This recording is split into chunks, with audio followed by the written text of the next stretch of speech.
what I'm going to speak about today is a little bit around the topic that you can now see up on, I believe, the slides on the screen, which will be available for anyone who would like them.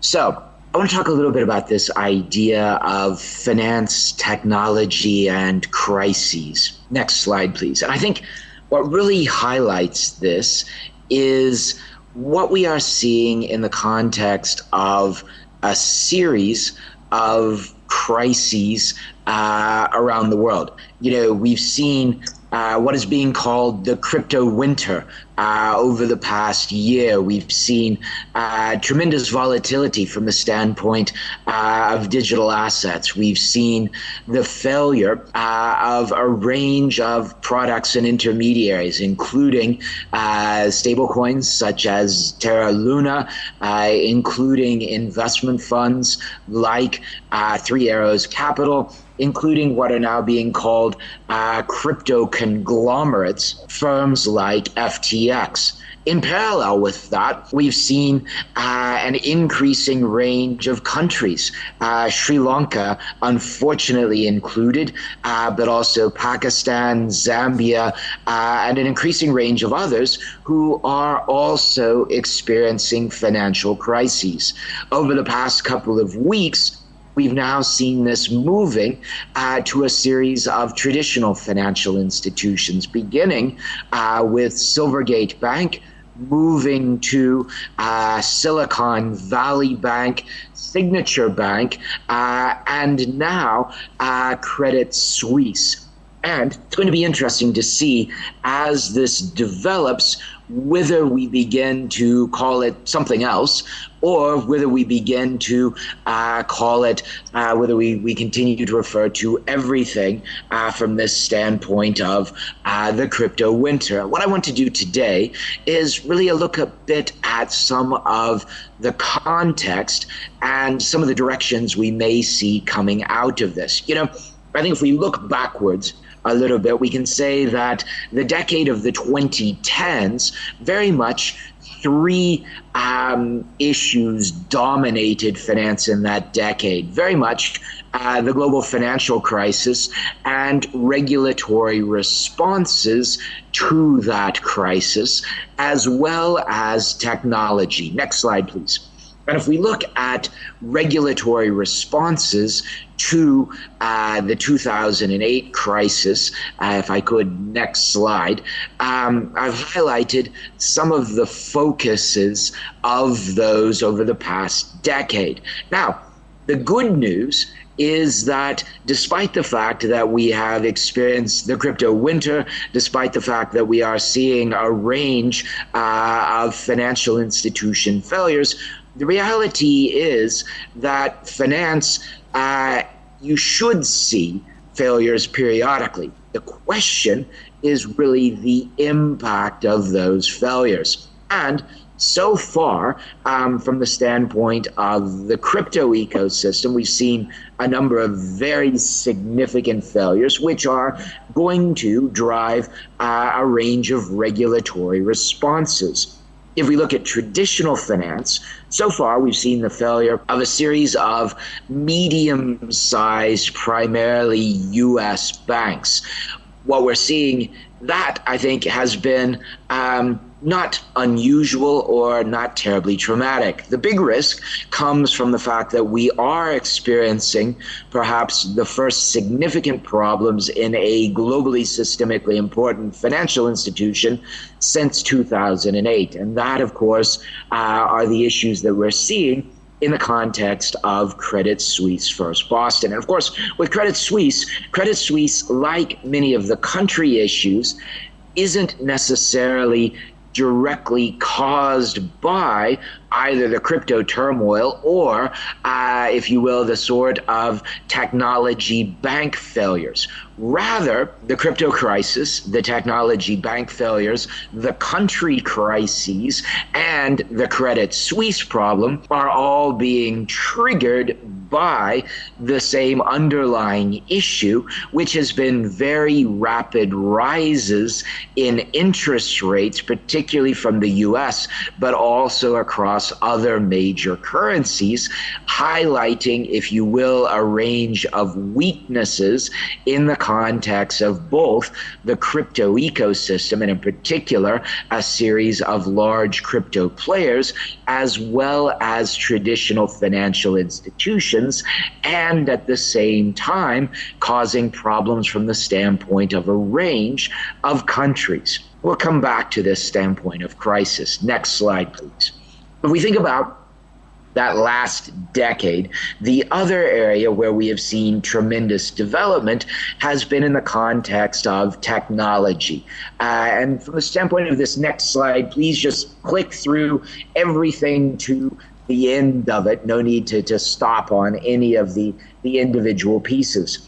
What we can see is that digitalization is something that has proceeded over a long period of time across the financial system. Over the past 15 years, particularly in the aftermath of the 2008 financial crisis, speed has dramatically accelerated with the creation of the smartphone, with high penetrations of mobile phone, with the development of the ABC technologies, and with the advent of Bitcoin and the crypto ecosystem almost 15 years ago.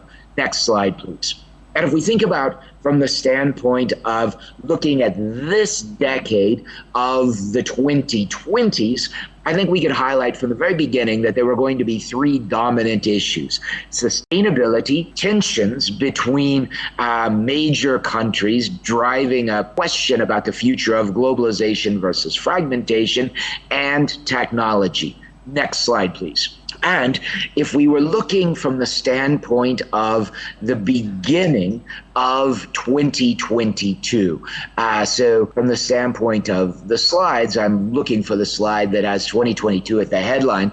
I think we could really say that going into 2022, we are expecting, after all of the digitization and responses from a monetary and financial standpoint to COVID over the previous 2 years, that we were very much expecting 2022 to be dominated by macro issues, in particular around asset prices, around inflation, as well as around geopolitics. And next slide, and this time to the crypto winter slide. We think about this crypto winter beginning in 2022, 2023.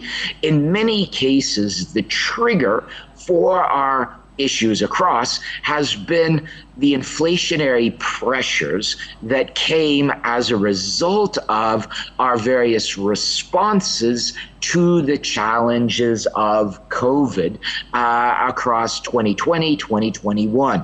And we see those both as a result of financial issues, monetary pressures, as well as supply chain issues and changes in demand focuses. We see major impact from the standpoint of inflation, and we see very rapid increases from the standpoint of interest rates. And if we look at the crypto winter, so let's move to the crypto winter slide. If we look at the crypto winter, one of the triggers has been the very rapid increase in interest rates, which have then impacted around the way that we look at both costs in markets, but also the various places where we find leverage. And we found that leverage in crypto markets. We found that leverage in a variety of sovereign contexts. We found that leverage in a variety of banks. And one of the biggest challenges from the standpoint of technology going forward is a behavioral change. In other words, when interest rates are very low, people are constantly looking for ways to get higher rates of return. And this could be investing in emerging markets. It could be investing in new technologies. It could be investing in alternative assets like crypto or otherwise. But one of the challenges is that as interest rates go up rapidly, you see both impact from those who have been borrowing money, and we're seeing this, but also from the standpoint of investors, that as interest rates get closer and closer to 5%, we see a very important behavioral change. And that is something that I sort of mark, that once you can get 5% interest in the context of a major currency bank account, many investors will simply move their money into large banks and basically take that safe return. And in many ways, that has been the precipitating problem, and it's also our challenge as we look forward. Next slide, please. From the standpoint of our topic of digital assets, I think a key point is, it's interesting, of course, that if we think about the genesis of Bitcoin, it was very much in response to some of the financial problems that we saw at the heart of the 2008 financial crisis. And what we highlight is what we call the financialization of crypto. In other words, over the past 15 years, the crypto ecosystem has become very much like traditional finance. Next slide. It is shown many of the same sorts of issues from the standpoint of crises, from the standpoint of precipitators. Next slide.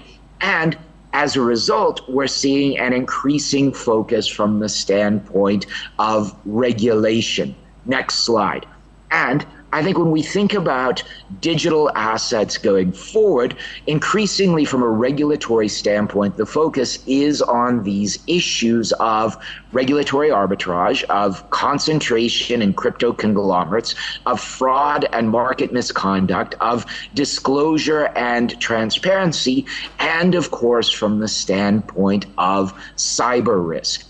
And what we are seeing from the standpoint of digital assets, please 2 slides forward to the slide that starts with G20, FSB, IMF. We're seeing the emergence of differential approaches, of a comprehensive approach which really addresses the 4 big pieces. CBDCs, and we're seeing an increasing range of central banks, if not moving towards central bank digital currencies, at least looking at how technology can improve payments.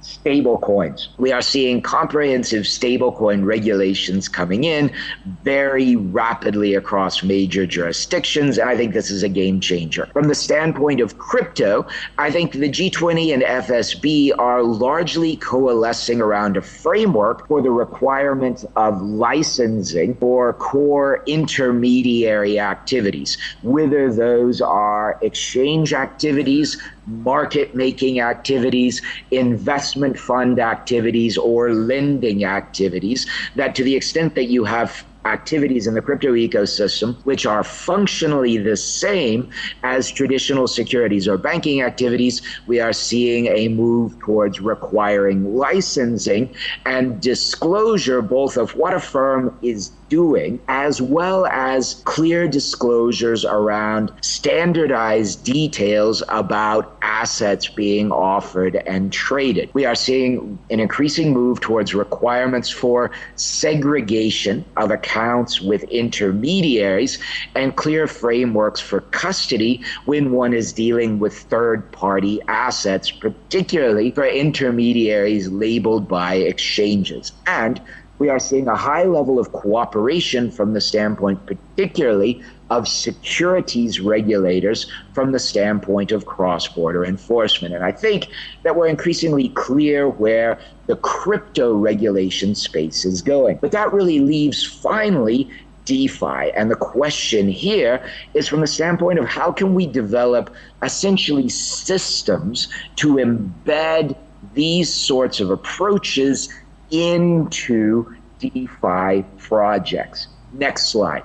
And I think just to close out my presentation today, the starting point is that despite the turmoil that we're seeing in a range of financial markets, we have to realize that digital finance has fundamentally transformed the lives of literally billions of people, particularly in emerging markets across the world. And we have to keep this in perspective.